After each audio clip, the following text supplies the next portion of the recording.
One thing you'll hear every now and then in FNAF lore discussions is that Midnight Motorist is a simple minigame. And in a way, it's true. Unlike other minigames which show relatively straightforward events through metaphors and strange symbolism, Midnight Motorist most likely shows exactly what happened one rainy night in the timeline. Not only that, but figuring out the basic premise isn't too difficult either. Well, this being FNAF, there are of course countless theories, but the one most people believe, and the one I find most sensible, is the so-called Afton Midnight Motorist theory, the theory that we play as William Afton directly after Charlie's murder. The rain, the car combined with the tire tracks in the security puppet minigame, the house in the woods, the minigame being named later that night in the files, hell, even Curse of Dreadware implies it with the same house and car with purple and orange lights and glitch trap in the distance. Some may disagree, but the vast majority understands that this is the most likely explanation for the minigame. And the events we actually see aren't very difficult to understand either. William drives past Junior's, most likely a bar with little plot relevance beyond William probably drinks alcohol. Well, there have been other theories, but none of them are very convincing. A mound of dirt, which is most likely a grave, he reaches his house and walks past someone watching TV. William ignores the person on the couch as they tell him to leave him alone tonight, he had a rough day, and instead goes to his son's room and pounds on the door, asking to be let in. When that doesn't happen, he goes outside and around the house, where he finds footsteps leading out of a broken window. He cryptically says that his son ran off to that place again before the minigame ends. Notably, there are 3 finger puppets left in the dirt, but William either doesn't notice or doesn't care about them.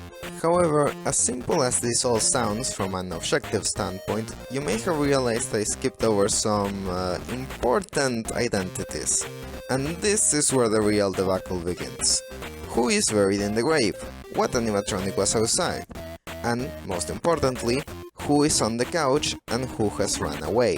The truth is, these questions too have simple answers. The problem? There are 2 simple answers. The first one is perhaps the most popular, and it's what I call the Michael Runaway theory. It states that Michael's runaway, obviously, who goes to the grave, which belongs to Bite Victim, that the person on the couch is the unnamed Mrs. Afton, and the animatronic outside is most likely Golden Freddy. The second answer is the Bite Victim runaway theory, which states that Bite Victim is a runaway who goes to Fredware's and sees Charlie's dead body, Michael is on the couch, the grave is Mrs. Afton, and the So, something that's going to become very obvious in the next few minutes is that I recorded this before MatPat released the final part of his timeline, because of how I'm gonna talk about Mrs. Afton. Listen, I don't believe in Mrs. Afton's CO, it doesn't make any sense, not just because of the age thing, but also just characterization-wise. MatPat himself says she just leaves and never looks back. For 40 years she does nothing to contact her family, and yet for some reason she then decides she has to reveal them all, and she's evil now? It just doesn't work, and the only 2 pieces of evidence for it, one of which MatPat didn't even mention, are extremely flimsy and can fall apart at the slightest touch. So, for the sake of this video, just pretend Mrs. Afton CO isn't a theory that exists. Alright? Animatronic outside is, depending on who you ask, either Shadow Freddy or Shadow Bunny. Which, yeah, I know that sounds weird, but I'll get there, it actually makes sense, I promise. There isn't much to go against either theory, and both work relatively well with the lore, which is why it's such a divisive topic. Neither theory can be outright proven false, so that opens the door to a lot of discussion. Thus, let's take a look at everything we can to see just why this simple minigame has become so controversial. Of course, though, we should probably talk about the elephant in the room first. These 2 theories have a pretty important difference, which you likely notice as I explain them. In Michael Runaway, Bite Victim's dead and Mrs. Afton is alive. In Bite Victim Runaway, Bite Victim is alive and Mrs. Afton is dead. Although Mrs. Afton's fate is, frankly, unimportant for the larger timeline, Bite Victim's condition is, yeah, that's pretty important. You see, the other reason this minigame is so contentious is that the theories I mentioned are actually subsets of two larger, far more important theories regarding the first important victim of the series, Bite Victim First and Charlie First. Well, technically both Michael Runaway and Bite Victim Runaway work with Elizabeth First, but Elizabeth First doesn't work in general, see First Wound. Now, I won't get into everything that debate entails, as this video is primarily focused on Midnight Motorist. All we need to know for now is that solving Midnight Motorist will imply solving this other debate and vice versa. But that's enough preamble, let's actually talk about Midnight Motorist now. We'll start with the grave and promptly move on from the grave. There isn't much to talk about here as it's just a cumulative of pixels on a dark background. But wait, how do we actually know it's a grave? It could be connected to the twisted animatronics, or the fun times. Yeah, but no. The twisted animatronics have never been shown to exist in the games, not to mention they specifically went after Charlie and people who looked like her, not just anyone they found. The fun times shouldn't exist this early, but more importantly, they don't dig holes in the dirt, they're in an underground location with an elevator and everything. Even the line in the Ultimate Guide, which talks about this possible connection, calls this thing a grave, as in, a hole with a dead body. It doesn't call it a mound of dirt or anything of the sort, a grave. So, yeah, it's a grave, and we don't know whose it is. The important thing is that in both interpretations, this is the motive for Charlie's death. As we hear in the Silver Eyes trilogy, William killed Charlie out of jealousy that Henry had a perfect family. If one of William's own family members died in the games, it could lead him this very motive. Although, of course, we do run into our first question. Bite Victim Runaway claims this grave is Mrs. Afton's, but can we be sure that she ever even died? Well, short answer no, but we also can't know for sure she's alive. We know she's probably gone, either dead or divorced, by the opening of Circus Baby's Pizza World, since regardless of whether or not Ballora was originally meant to be connected to her, she definitively is now, see Security Breach's Afton family bots. The Phosphorus Fright stories also could imply it, since a good third of them include either a dead or divorced wife. Yeah, I wish I was kidding. This is notable especially in stories like Hide and Seek, which have clear parallels with the Afton family. There's also a theory that Vanessa's backstory in Security Breach's retro CDs are actually Afton backstory, which, well, I don't necessarily believe, but it's a valid theory. So, does this mean Mrs. Afton is definitively dead? No, of course. These details don't really amount to much evidence, especially when other Phosphor Fright stories, like Lonely Freddy, have Afton family parallels with mothers who are alive. This is just to clarify that, as we suspected, we know nothing about this character, and she could be dead just as much as she could be alive. Alright, we're all warmed up now? Good, because we're about to get to probably the most controversial part of this debate, the person on the couch. Now, Bite Victim Runaway believers will look at this and tell you it's simple to know who this is. They have grey text with a grey shirt and are watching television from a small couch which is relatively close to the TV. This person therefore is Michael, who in FNAF 4 is shown with a grey shirt speaking in grey text and in sister location watches TV with a very similar setup, which is made even more certain when the same setup returns in the Michael themed room in Security Breach. Objection! What the? Take a look at the dialogue this character has. The Michael Runaway believers will say, "Leave him alone tonight, he had a rough day." Michael at this point in the timeline is a bully. He wouldn't be defending his younger brother. He had a rough day? Michael, if anything, would have caused that bad day, if the runaway really is Bite Victim. No, this can't be Michael, the personality doesn't match. Of course, Elizabeth and Bite Victim himself make even less sense, so Mrs. Afton is, therefore, the most logical answer. We don't know much about her, but if we take the Immortal and the Restless as a parallel to the Afton family, then we know she would at least care about her children. She fits way better than Michael. Okay, hold on. Michael isn't a heartless monster, not even in this point in the timeline. It's possible he simply underwent some sort of off-screen character arc. After all, remember why Michael bullies Bite Victim in the first place?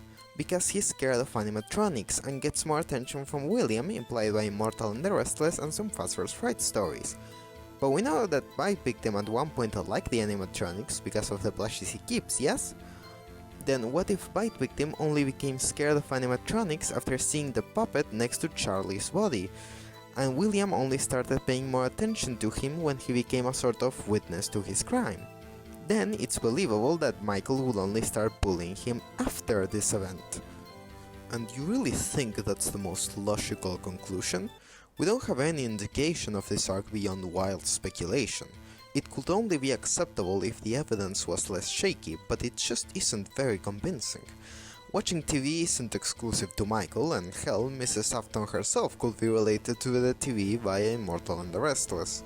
As for the text color, it's not even the same hex code as FNAF 4's Foxy Bro, and exact hex codes have been important before. Remember the ending of FNAF 4? Yes, but there's also been times where exact hex codes haven't been important. Remember the theory back in FNAF 2 that there were two killers just because of a small difference in the color of the purple guy's two sprites? The color grey here is only ever related to Michael. He is the only logical answer. But Mrs. Afton doesn't have a color to use, so Scott may have just picked one at random. Except there were colors to use. Green or even yellow to relate them to Clara from Immortal and the Restless, or even dark blue or purple for Valora, or just the pink of their skin, or anything besides grey. Just like Michael in Sister Location could have decayed into any color other than purple.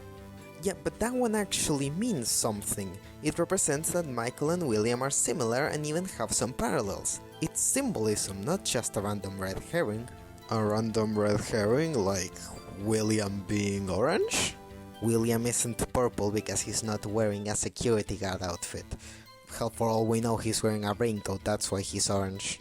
You know, you make fair points, but frankly I just find it easier to believe that Scott either didn't think much about it or just did this to be confusing, instead of an off-screen character arc which goes pretty much against everything we knew about Michael's character. Well, considering the precedent this series has with off-screen character arcs, I find that to be easier to believe than everything pointing to Michael on the couch being a coincidence. Yeah, this is going nowhere. So far, what you believe is entirely dependent on what you consider more important for theories: character consistency or physical evidence. We'll need to take a look at the other aspects of this minigame to come to a conclusion. So let's move on to the main course, the actual Runaway. And this one, the Michael Runaway believers will say, is easy. Michael is the only character who will break a window here, as he's been shown to be rebellious and defiant to his father. I'm going to come find you. Meanwhile, the Byte Victim is too meek to do something like this, which means Michael is the only reasonable option. No, that's wrong! Holy shit, take a look at this room. The room from FNAF 4's Nights. Yeah, what about it? Well, we know it's a physical place which exists thanks to Sister Location's private room Easter egg, yes? Uh-huh. Well, looking at it, we can see it has two doors and a bed in the center of the room. Byte Victim's room in FNAF 4 is shown with only one door and an off-center bed. Same with Elizabeth's. William probably isn't watching himself sleep, and while he could be watching his wife if she's still around, that still raises the question of why he isn't watching Michael as well. No, the most logical conclusion is that this is Michael's room, which tracks, because he is the person we play as in at least some of FNAF 4's nights, in this very room. Yeah, I don't see where you're going with. So if this is Michael's room, where's the window? Huh? Where is it? Oh, this room not only doesn't have a window, it also has two doors for some inexplicable reason, which doesn't fit what we see in Minigame Motorist at all. Meanwhile, Byte Victim's room not only has a singular door, but the wall directly opposing it is hidden by the camera's angle and the minigame's style. That means there could perfectly be a window there. This room can only be Byte Victim's, which means he is the Runaway. Alright, but what if Michael is grieving inside his brother's room? That could be a possibility if it wasn't for the fact that William specifically says, "I told you not to close your door, which means whoever is inside the room is the room's owner, and since it's he, as stated by Couch Person's dialogue, the only option is Bite Victim. And before you bring up the possibility of them moving after Bite Victim's death, that's impossible. In FNAF 4's title screen we see a house in the woods, just like the one in Midnight Motorist. That has to be the house of the nightmares, and therefore the house of the two-door bedroom, because if anything, the house from the in-between night minigames of FNAF 4 is the odd one out, apparently closer to the city than any forest. However, I'm pretty sure that's just an oopsie and isn't meant to mean anything, because there is no reference to the Aftons moving, ever, and the wall code in sister location, which reveals this very room, is, 1983. If that's more than just a meta hint of when FNAF 4's bite takes place, then we assume William set it because of the bite, and therefore, again, this is Michael's room after the bite, thus making the Michael Runaway theory invalid, as it's meant to take place after the bite. The simplest, most logical conclusion, the only one that works, is that the one running away is Bite Victim. That's all well and good, but it does have a problem. Back in FNAF 4, when these rooms were introduced, the nightmares were most likely meant to be Bite Victims, because Dream Theory was likely canon. However, the room's discrepancies still existed back then, but they didn't matter. If they didn't matter then, why should they now? Well, you actually answered your own question there. Back then, it was just a room in a dream. The moment it was confirmed to be a physical place, it was already sister location, and by that point, Michael Afton, existed as a character and had become the protagonist of the entire series. By that point, he was the one having the nightmares, and having them in his bedroom. I'm reviewing some footage from FNAF 4 and look at this, in the right hallway, the windows you were looking for. Oh indeed. Just like we see in Midnight Motorist, there are two windows right next to each other, which if anything just seems to imply Michael ran away even more. And while it is true that William would be walking through a wall to get to Michael's room, the same can be said for reaching Bite Victim's door. It's clear the layout of the house has been simplified for Midnight Motorist, and so it cannot be used as evidence for either theory. And with the point of the window gone, okay, hold on, there's still some questions. Those windows don't answer why William first goes outside instead of checking the other door, or why he speaks about a door singular for that matter. It doesn't help that this door is brown, when Michael's doors, the ones we spend half of FNAF 4 looking at, are white. Meanwhile, we never see Bite Victim's door at a good angle. This is the best we get, and while you could argue it's meant to be white, an overhead shot of a door doesn't actually say much. It could be brown for all we know, but perhaps more importantly, as we'll get to later, part of the theory is that the owner of the room runs away after seeing the animatronic in the window. That makes sense if Bite Victim sees it from his room after locking himself in, but with Michael, he locks himself in and then goes to the hallway and sees it out the window? It isn't impossible. But it is kinda stupid. You have to admit Bite Victim's room fits better with what we see, even if Michael can't be fully ruled out by this. But it all kind of hinges on Scott remembering the detail about Michael's room having or not having a window. You said yourself, even within FNAF 4, the location of the house in the title screen and the actual game seems to be different for most likely no other reason than Scott screwed up. You know what he wouldn't forget though?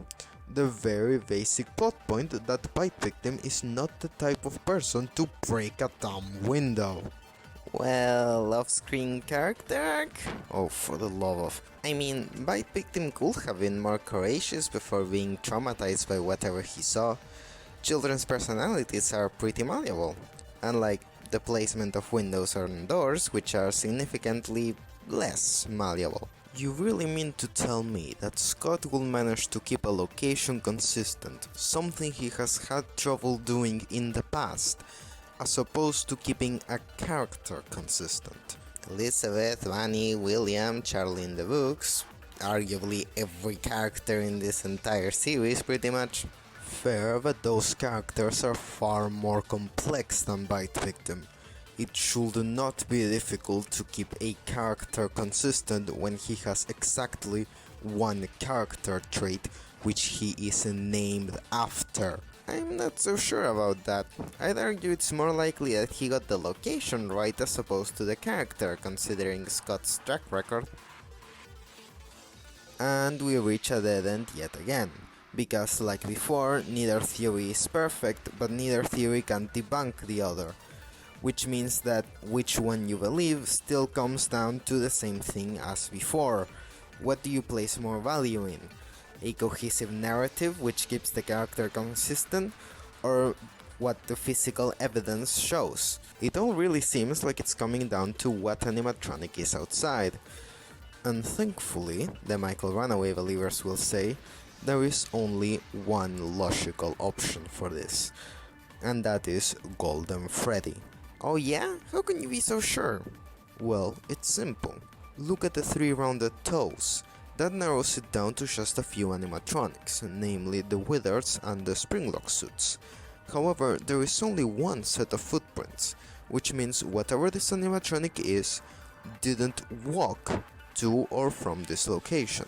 The only animatronic capable of doing something like that is Golden Freddy, who is implied to have a spectral presence or teleportation or something along those lines. He is the only established animatronic able to leave footprints in one place, then suddenly disappear without a trace. And, under the most common interpretation, Golden Freddy is haunted by Cassidy and Bite Victim. However, Cassidy should not be dead yet, as Charlie just died. That means that if Golden Freddy really is outside, then it must be haunted by Bite Victim's spirit, which means that Bite Victim should be dead and isn't the Runaway, obviously. This also gives a reason for Golden Freddy to be outside. Bite Victim is tormenting Michael in a form of revenge against what he did to him.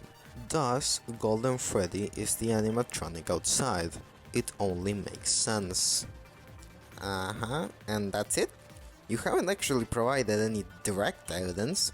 Your argument hinges only in the process of elimination, but it doesn't really have anything directly connecting Golden Freddy to the scene.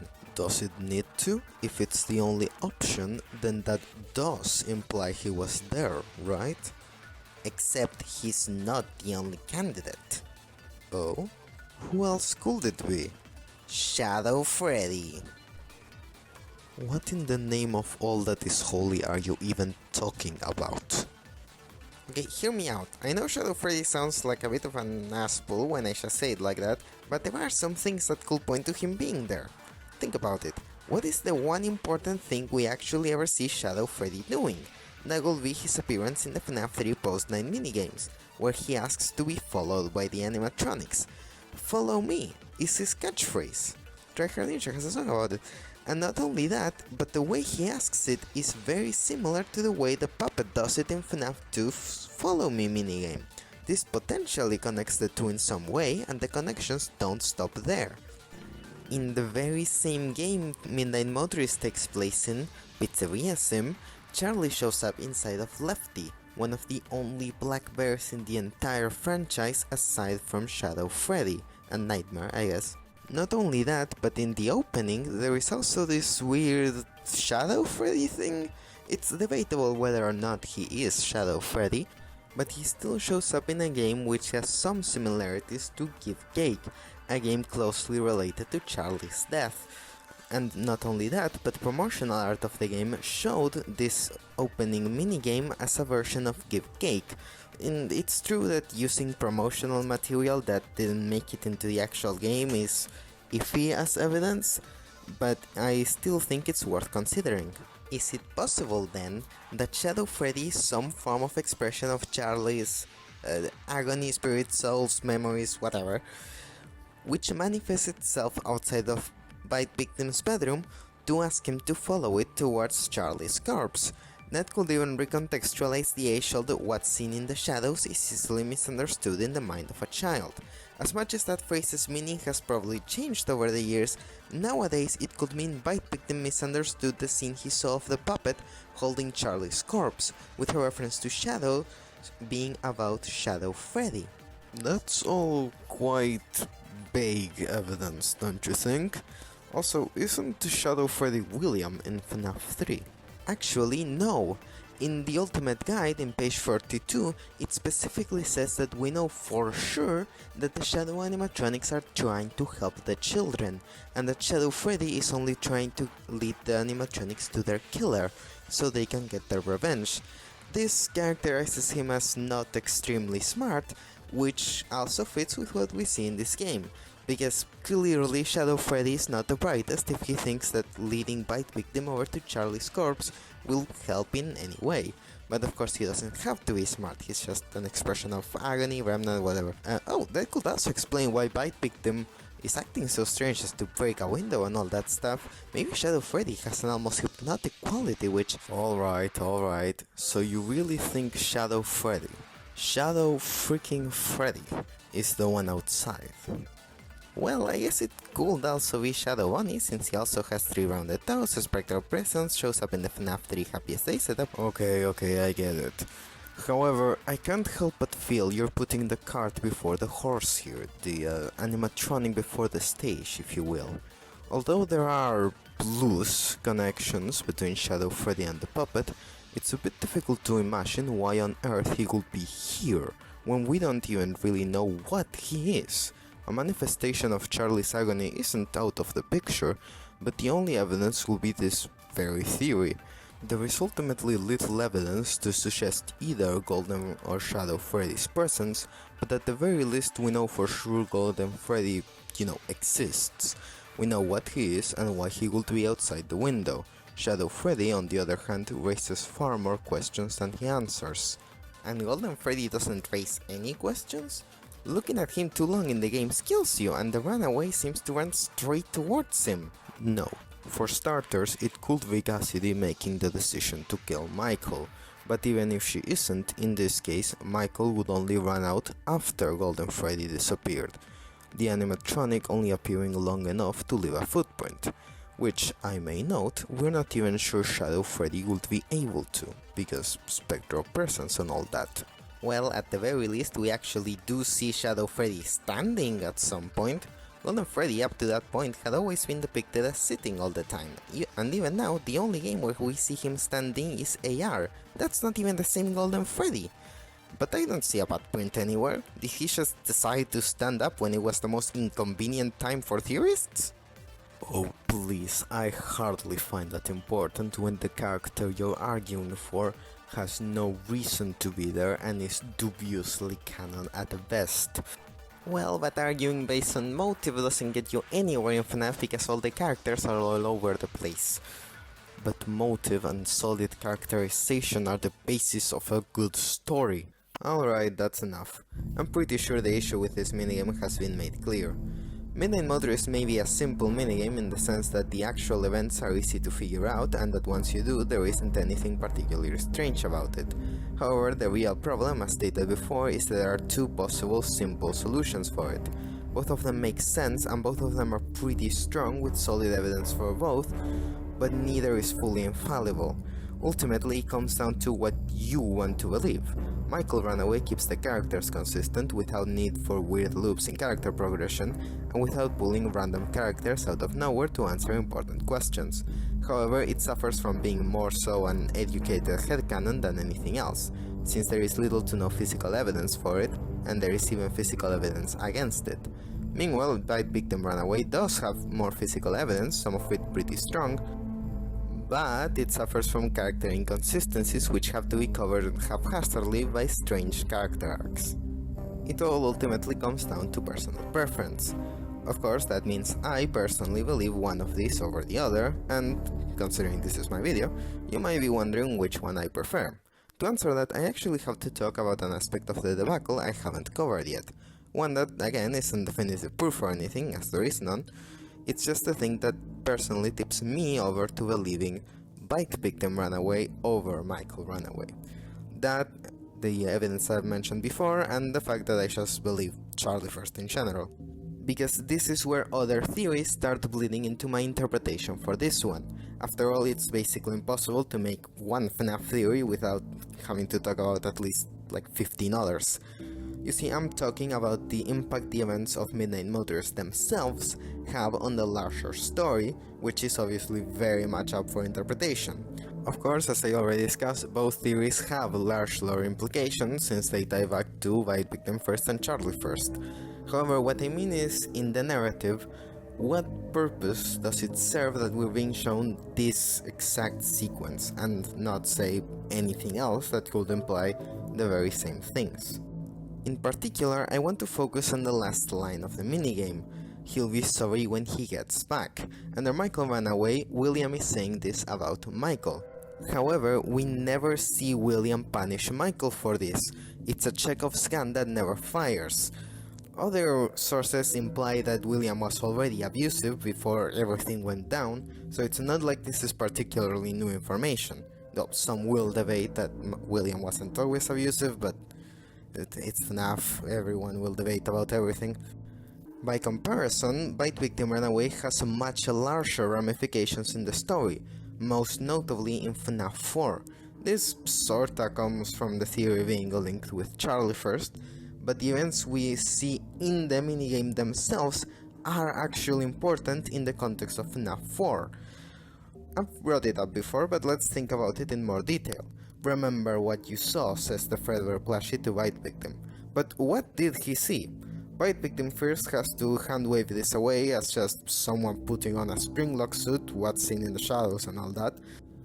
However, Midnight Motorist and their Bite Victim Runaway gives what is in my opinion a much more satisfactory answer. He ran off to that place again, he ran to Fredbear's and saw Charlie's dead body against the puppet, which also explains why he's scared of animatronics even though he has plushies of them in his room.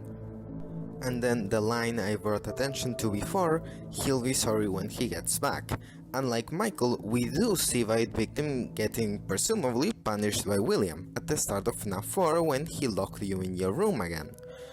That could be Michael locking him in, but I believe William makes more sense, since apparently locking a child in the room is more common than the child's brother doing the same. However, I will admit this isn't perfect, since I believe FNAF 4 happens a while after Midnight Motorist, which means that punishment isn't exactly the same as the one mentioned in Midnight Motorist, just possibly similar to it. But why do I believe FNAF 4 happens a while after Midnight Motorist? Well, because of the one thing which Bite Victim Runaway gives an explanation to that Michael Runaway can't. One thing which is extremely important for the timeline and yet gets glossed over in a lot of interpretations. That is, why does the Fredbear plushie even exist? The physical one, I mean, not the one in the ending. You see, it's commonly believed that the Fredbear plushie is a physical plushie which William speaks through to talk to the Bite Victim. This is because of the plushie with a walkie-talkie in the sister location private room, the Phosphorus Fright story, the real shake, among other stuff. However, have you ever stopped to wonder why? It's not like Bite Victim is William's favorite, that was Elizabeth, and she never got a plushie like this that we know of anyways. Hell, William pretty much neglects Bite Victim throughout the entire game of FNAF 4, not stepping in to stop Michael's bullying to the point that Bite Victim dies at his brother's hands. So why is he monitoring and speaking to him through this plushie if he doesn't really care about him? In my opinion, Bite Victim first doesn't offer a satisfactory answer to this question. There will be no reason for William to show Bite Victim preferential treatment at this point in the story.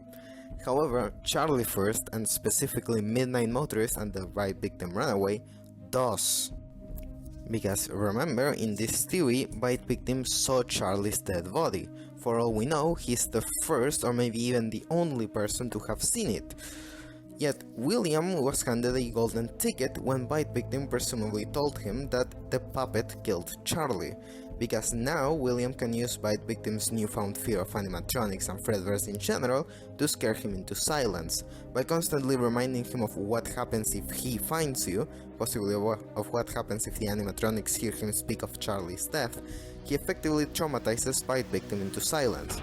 By locking him in his room and letting Michael bully him relentlessly, William further ostracizes Bite Victim away from others, preventing him from talking about what he saw because no one will believe a crybaby like him, right? The further plushie, William, is the only one Bite Victim can confide in. the only one who will listen when Bite Victim talks about what he saw that rainy night, the only one Bite Victim can trust, the only one he should trust. Everyone else in Fredverse is out to get him, especially the animatronics. Of course, Michael only starts bullying a Bite Victim after Charlie's death. Bite Victim has suddenly turned into a crybaby, and yet William is paying more attention to him than ever. He's even gifting him special plushies with his voice. That's why I believe Midnight Motorist happens a good bit of time before FNAF 4, because William needs time to build the plushie, and Michael needs time to build resentment towards Bite Victim. But ultimately, Midnight Motorist taking place before FNAF 4 is, in my opinion, the most satisfying answer, both from the physical evidence in the minigame itself, and the further implications it has on the events of FNAF 4 and the Bite Victim first and Charlie first debate. Though, of course, like I've been saying this whole time, this is absolutely not a definitive answer. Both Michael Runaway and Bite Victim Runaway are valid interpretations of Midnight Motorist, just as Bite Victim First and Charlie First are valid interpretations of the timeline in general. It all comes down to what you want to believe. So, what did we learn? Not much really. We learned that yes, this debate is complicated, that both sides have solid arguments, and hopefully I was able to show you some sides to this conversation you haven't heard before, like the window thing or my personal interpretation of the Fredro plushie. And above all else, at least we can agree, Elizabeth First doesn't make any sense. Thanks for watching.